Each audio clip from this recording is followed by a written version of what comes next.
This is ZL6A, headquarters station of the New Zealand Association of Radio Transmitters, with the official broadcast for February 2014. Tonight, presidential comment, headquarters news, and on the international scene, Canadian hams get permanent access to a very low frequency band.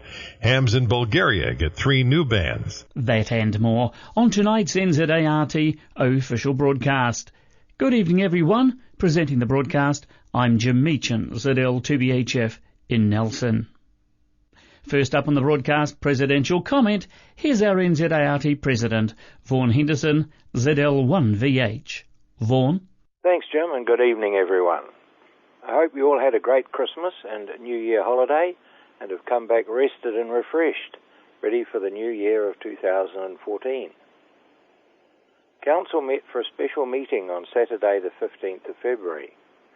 In past years, we have held this meeting in person at Wellington Airport using one of their conference rooms. As a trial this year, Council decided to use Skype. I'm pleased to report that the meeting went very well, and as a result has saved your association about $2,500 in airfares and meeting venue hire.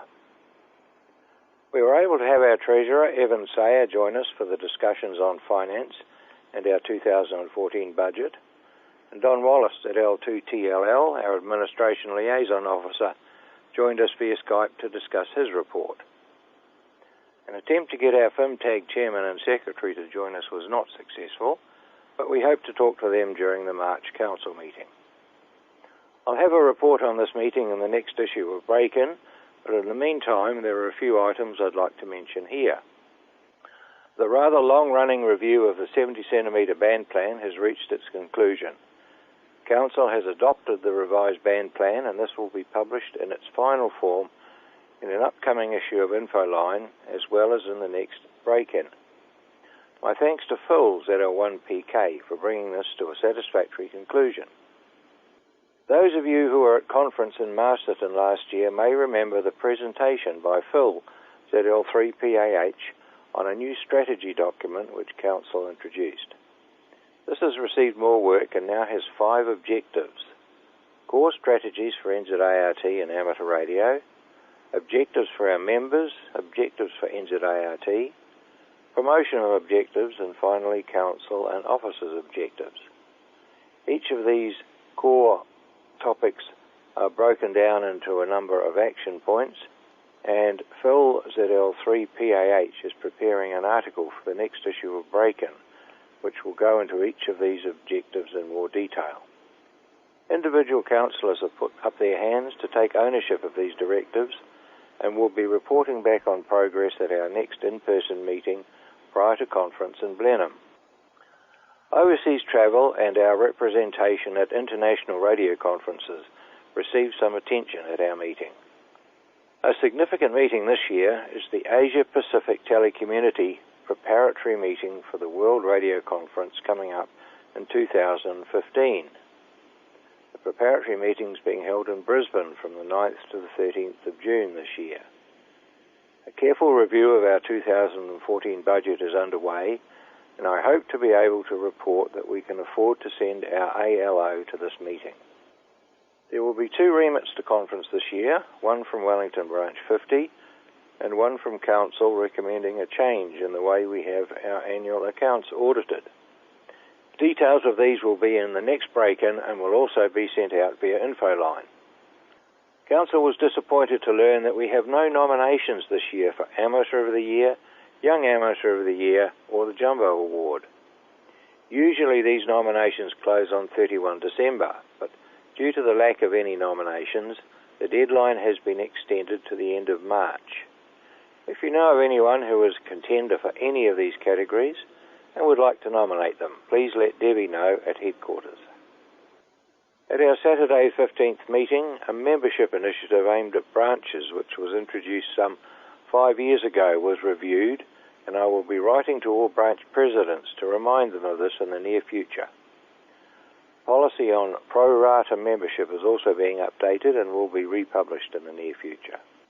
We are in need of volunteers to fill 2 important vacancies. The first of these is the editor of Break-In.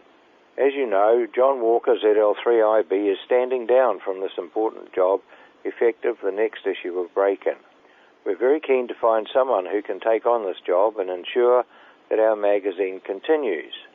Do you think you might like to take this on? Please let me or Debby know at headquarters as soon as possible. I would like to assure you that Break-In magazine will continue to come out thanks to a very generous offer from Stephen Heyman, ZL1TPH, who will be the interim editor until we can find a permanent long-term replacement. Stephen will be spending a day or two in Christchurch in early March to learn about the magazine production processes. The other vacancy we would like to find a volunteer for is the position of Break-In advertising manager. Lorne ZL2AHB is standing down as he plans more overseas travel, and we would like to find someone to replace him. Again, if you're interested, please let Debby know at headquarters. Corebook last year came out only as a CD-ROM. This resulted in a significant financial saving, as you will see when the 2013 financial report is published. We've had very little feedback from you, our members, on this CD-ROM, which included an experimental version of the Corebook in electronic form. Have you had a look at this? Do you like it? Also, what would you like to see for this year's Corebook? A hard copy printed format? Please let me or one of your counsellors know what you'd like to receive for this year. Finally, remember that coming up later in the year is our annual conference and AGM in Blenheim, being held as usual over Queen's Birthday weekend. More information on this event is in the next issue of Break-In, along with a registration form. That's it from me for this month, and thanks for listening. Thank you, Vaughan, the President of NZART, Vaughan Henderson, ZL1VH. Next Saturday, the 1st of March, yes, that's the date for the annual Te Puke Amateur Radio Club Junk Sale. The venue, it's the Paengaroa Community Hall, Old Coach Road in Paengaroa. Now, the venue opens from 6:30 a.m. Good food and hot breakfasts available from 7:30 a.m, with the sale commencing at 10 a.m. There's a WARO get-together scheduled to commence at 10:30 a.m. Table costs are $20 per table, or $25 on the day, or $12 for a half a table, and that'll cost $15 on the day. A raffle to begin to win a Jetstream 13.8 volt 25 amp switch mode power supply. Tickets will be available at $5 each. Motorhome parking is available. If you cannot find the venue, tune in to 7175 or 680 repeaters for directions. For further information and table bookings, phone 07 533 1029 or email sid.row@kinect.co.nz. Onwards to Upper Hutt now we go, and it's a very good evening to NZART Business Manager Debby Morgan, ZL2DL. Good evening, Jim, and Happy New Year to you all. The January-February issue of Break-In has now been dispatched to all current members of NZART. Therefore, those who have yet to pay their 2014 subscription will not have received it. I do have copies here, so when you pay either by direct credit or by post to me, I will send you the magazine. Due to various reasons, least of which the small number received, NZART no longer has a facsimile number. For those of you who have utilised this service in the past, please either send your payment by snail mail or again by direct credit. If you need to know the account to pay to, please contact me at headquarters. Those non-financial members will also have been removed from the NZART email alias system. So if you have found that yours is no longer working, it will be reinstated once you have paid. However, you will need to advise me that you wish this to be done. Council met last weekend via Skype, which was very successful. One of the many topics for discussion was nominations for awards. Sadly, I have received no nominations for Amateur of the Year, Young Amateur of the Year, or the Jumbo Godfrey Branch Award, the latter being awarded to an individual who has shown exceptional support to a branch throughout 2013. The good news, it's not too late to send me your nominations. However, I do need to receive these by the beginning of April, so I can arrange the appropriate awards. Please, all branches, get your thinking caps on and forward me those names. Lastly, I'm eagerly looking forward to attending the Hastings and neighbouring branches barbecue on the 1st of March, so I hope to see many of you there. That's all from me, Jim. Back to you. Thank you, Debbie. Debbie Morgan, ZL2DL, our NZART Business Manager.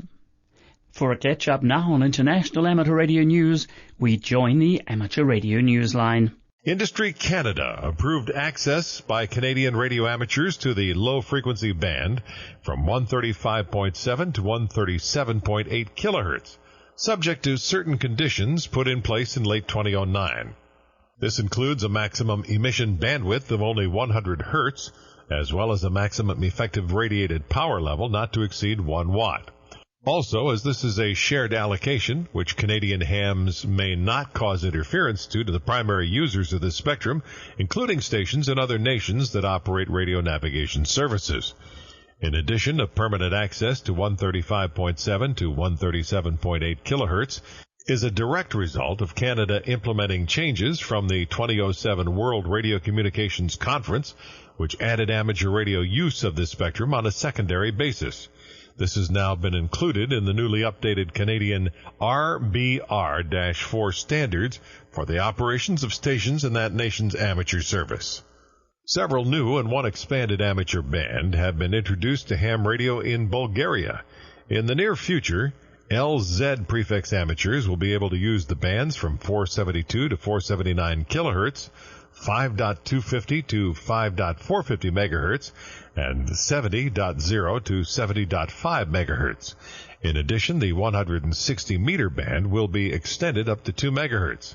Now, all those new and increased allocations are on a secondary, non-interfering basis with the primary users of these spectrum parcels. From Tasmania comes word of a rather messy rubbish search to locate an errant signal from a discarded older-style emergency locator beacon. Amateur Radio Newsline's Jim Meacham, ZL2BHF, has the details. Police in northern Tasmania had to use a rescue helicopter to locate an errantly discarded emergency position indicating radio beacon, or EPIRB. Then a ground crew had to dig through a rubbish dump to locate the unit and manually disable it. Personal radio beacons such as this are a safety measure used by people mostly while at sea or travelling in remote areas. According to Jim Linton, VK3PC, who passed along the story, these older style beacons need to be disposed of properly. That means a minimum removing the battery before casting them aside. For the Amateur Radio Newsline, I'm Jim Meacham, ZL2BHF in Nelson, New Zealand. As of February 2010, analog beacons on 121.5 are not monitored by satellite, and only 406 MHz EPIRB signals are now being listened for. In DX up front, the on-the-air portion of the Amsterdam Island FT5ZM DXpedition has come to an end, although the job of sending out QSL cards remains. During its stay, the DXpedition team logged on the order of 170,000 contacts on single sideband, CW, and RTTY. Amsterdam Island has been on the 7th most sought-after DXCC entity, according to the Club Log Most Wanted list. For now, with Bill Pasternak, WA6ITF at the editor's desk, I'm Jim Davis, W2JKD, saying 73, and we thank you for listening. Amateur Radio Newsline is copyright 2014, all rights are reserved. And as always, we say thank you to Newsline for the use of their copyright material. The NZART National Conference this year is being held in Blenheim and hosted by the Marlborough Amateur Radio Club, Branch 22. Here's John Neal, ZL3LI, with a conference update. Preparations for NZART Conference and Annual General Meeting are going well, and Marlborough Branch 22 looks forward to welcoming you all on Queen's Birthday weekend. The program includes a Friday evening registration and social time together, complete with bar facilities, and with the NZART AGM on Saturday, followed by AREC's AGM. The annual general meetings of WARO, AMSAT ZL, OTC and SPAM are all on the Sunday, and they'll be followed by the forums. They're still being finalised, but they now include DX, software-defined radio, battery maintenance, NVIS antennas, portable operations, radio astronomy, and the inter-island direct current system. Now all this will be at the conference centre in the centre of Blenheim, and within 3 or 4 blocks of the hotels and motels that are listed in the last issue of Break-In. The most distant accommodation from the conference centre is Blenheim Top 10 Holiday Park. But if an old geezer like me can amble there in 15 minutes, then it's still nice and close. And of course, if you do work up a thirst getting back to that campground, then the Renaissance Brewery next door will be only too happy to revive you.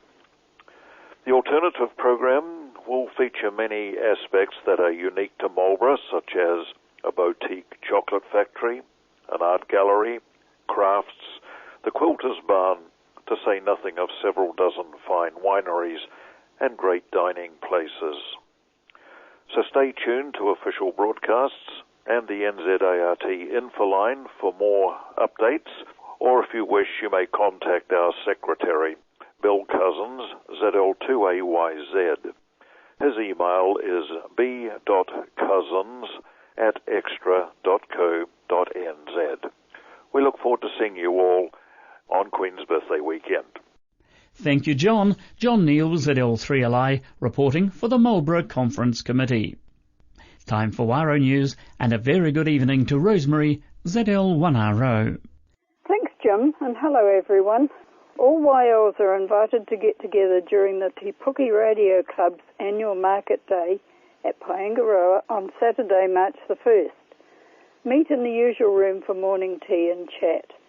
YLs do not have to be WARO members to attend this informal time. WARO's Thelma Super Memorial Contest is being held this year, but a little later than usual. The dates are set for Saturday the 10th of May and Sunday the 11th of May from 0800 to 1000 Zulu both evenings, and I'll give you more details next month. Many WARO members find it worthwhile to sponsor a DXYL into our organisation. Any member interested in doing this should contact Celia, ZL1ALK, at her address, which is found inside the front cover of any WARO bulletin. WARO is searching for a new editor for the Bulletin magazine, as ill health has forced the retirement of our long-time editor Bev, ZL1OS. The magazine is produced 3 times a year, and help and support will be available to anyone who offers their services. We hope that someone will seriously consider taking the position on at the WARO AGM in June. Finally, if you've changed your email address and have not told Treasurer Heather, ZL2TYF, would you please let her know as soon as possible so we can have our records up to date. That's all from WARO for this month, Jim. Good night, everyone. Thank you, Rosemary. Reporting for WARO, Rosemary Boshier, ZL1RO. Returning by popular demand, it's the Branch 48 Wanganui Amateur Radio Junk Sale on Saturday, May the 3rd. The auction starts at 10 a.m. at the Wanganui Intermediate School Hall in Dublin Street, Wanganui. That's the same venue as last year. Lots will be accepted from 4 p.m. till 8 p.m. on Friday the 2nd of May and from 7:30 a.m. to 9:30 a.m. on the Saturday morning of the sale. Now, full sale conditions and contact information are detailed on page 36 of your copy of Jan-Feb Break-In and on the Wanganui Radio Society webpage at zl2ja.org.nz. Now note, bids will be possible only by registered bidder number. As a bidder, you must register with a $5 fee. This will also provide you with a sale catalogue. It's time to clean out your shack, make way for more goodies. Come and enjoy the social side of this old-fashioned junk sale auction and help Branch 48 make this an annual event. That's the Branch 48 Wanganui Radio Junk Sale on Saturday, May the 3rd. The sale will be conducted by a licensed auctioneer. Finally, in tonight's official broadcast lineup, it's Branch News. Here's Stephen McNeill, ZL4HG. Thanks, Jim, and Happy New Year, everyone. And we start 2014 with the Hibiscus Coast Radio Society, Branch 80 NZART. The branch has its annual general meeting on Wednesday the 12th of March starting 7:30pm, and note this is the second Wednesday of the month rather than the third Wednesday as usual. The March club meeting of the Whangarei Amateur Radio Club Branch 28 NZART is to be held at the club rooms in Heritage Park in Whangarei at 7:30pm on Wednesday, March the 5th. The guest speaker for the evening will be Dr. Gary Bold, ZL1AN. It is a night not to be missed. To Gisborne Branch 11 NZART, the next meeting will be at the Bryce Street Scout Hall on Monday the 10th of March starting 7:30pm. It is planned to have a speaker demonstrate the latest fibre optic joining equipment. To the Marlborough Amateur Radio Club Branch 22 NZART, and the annual general meeting will be held on Thursday the 13th of March starting 7:30pm at the Emergency Operations Centre in the Wither Road Extension. Also notice here of a combined social get-together between Marlborough Branch 22 and Nelson Branch 26 on Saturday, March the 8th from about 12:30pm. The venue is at the Carluke Hall in the Rye Valley. Bring a salad or dessert to share and something to eat with. Meats will be provided. There will be the annual Interclub Challenge, including a transmitter hunt, as well as a trading table if you want to bring along anything to sell off. See your club's newsletters for more details. That's all from me. Back to you, Jim. Thank you, Stephen. Stephen McNeill, ZL4HG, reporting from Christchurch. The next issue of NZART's headquarters info line will be emailed on Friday the 7th of March. Remember, you can subscribe for your copy of this bulletin of news from NZART headquarters on the NZART webpage. That's at www.nzart.org.nz. The next official broadcast of NZART will be made by ZL6A at 8pm on Sunday the 30th of March. This is ZL6A, headquarters station of the New Zealand Association of Radio Transmitters, concluding the NZART official broadcast for February 2014. Good night, everyone. Good night now.